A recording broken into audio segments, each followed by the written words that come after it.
Xbox Game Pass wins. For you and for me, the consumers. Alright everybody, so today we're just going to talk about Game Pass, and we've had a lot of news lately and I kind of want to talk about it, and 2020 is actually going to be a big year for Game Pass. So there are people out there that are very much against Game Pass. They find these services bad. They call them rental services, despite the fact of being optional. If you want to buy a game, buy it. If you want to play it via Game Pass, play it via Game Pass. It's beautiful, really. You have the choice. And I am someone that I prefer physical media. I just have that part of my brain still going that thinks a tangible product in hand is valuable compared to a digital game. That being said, I do have a lot of digital games now, and with Game Pass I have even more. Now 2020, Final Fantasy 7, 8, 9, 10, 10-2, 12, 13, 13-2, and Lightning Returns. All going on Game Pass. That is literally hundreds and hundreds of hours of content. And as a Final Fantasy fan, I think it's awesome because that's just going to make more people fans of the franchise. And that's better for everyone, really. And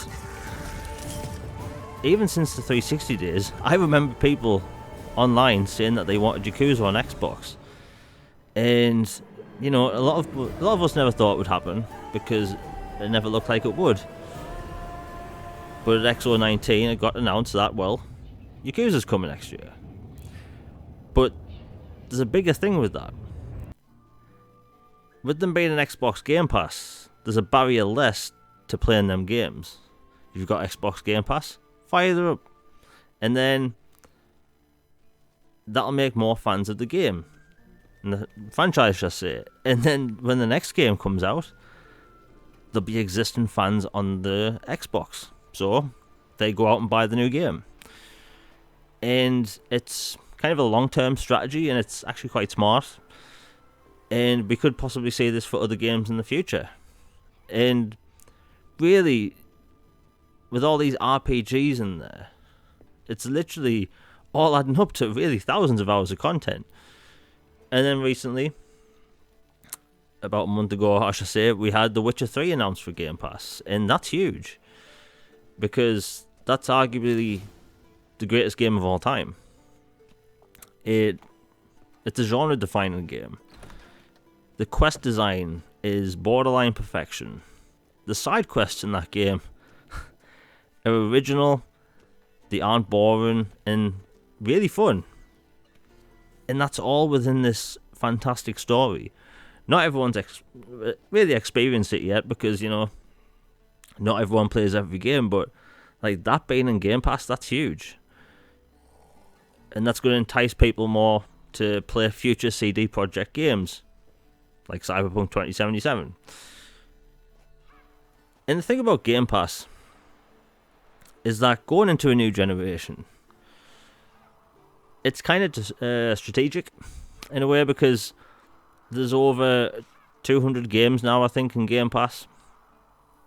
And you buy your new Xbox Series X, you take it home, you hook it up, you plug in your hard drives with your PC games.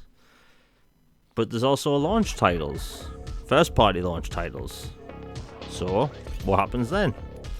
You just download them and you're good to go. And now that's damn good, because I tell you, buying a new console at launch plus all of the games you want, that can add up a lot. It really can. And usually Microsoft and Sony and Nintendo, they always have a bunch of games day one that are first party or, you know, second party or third party exclusive.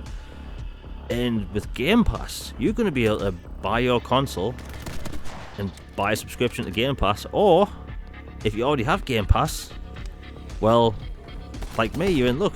You're just going to be able to download those games, and That's kind of refreshing, really, because now when next gen launches, I'm gonna be like, well, I've already got Game Pass. Maybe I'll buy more third-party games because, hey, I'm paying for Game Pass. I may as well use it. And that's actually really big.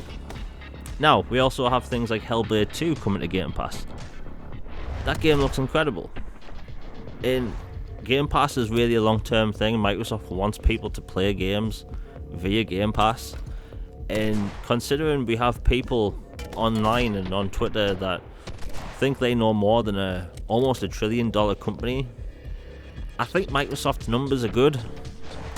Because I see too much concern that all this Game Pass money is doing nothing. That it's clearly not working, when all evidence points toward the opposite. And I think more people playing more types of games is just a benefit, really. Like, I would never have played My Name is Pedro, or I should say My Friend Pedro, if it wasn't for Game Pass. I would never have played it. But guess what? I finished it, and I bought it. Because whenever it leaves Game Pass, I'll still have it. I can fire that up, play 5 minutes of it, and it's awesome. I've bought more indie games from Game Pass than I would have without having Game Pass. And that says a lot, really.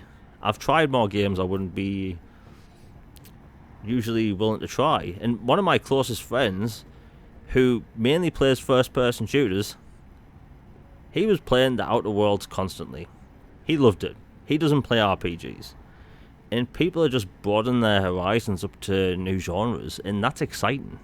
When it comes to Gears Tactics, a lot of people don't like or have even tried a turn-based tactical game. But with it being Gears of War, and with one barrier less into entry, well, there you go. You're going to have more people becoming fans of the genre. And because of that, they might buy Phoenix Point or play Phoenix Point. They might play Mutant Year Zero because they like Gears Tactics. It's creating more fans of genres. And to me, that's big because we're going to get more Final Fantasy fans. We're going to get more Yakuza fans. We're going to get more fans of everything. And that benefits to everyone. And going into a new generation, like, it's a no-brainer. It's smart. Just because you can buy every game that's in Game Pass doesn't mean you have to or you should. Microsoft obviously did the numbers, so I'm saying, why do people have to be concerned about $1 billion, or I should say $1 trillion company? I'm just saying, people need to worry less about Microsoft and just play games. Simple as that, really. Anyway, it's nearly Christmas. I hope everyone has a good day. Please hit like and subscribe, share it, hit the bell for notifications, and yeah, I just want to say Merry Christmas in case I don't post another video before then. And yeah, I'm out. Peace.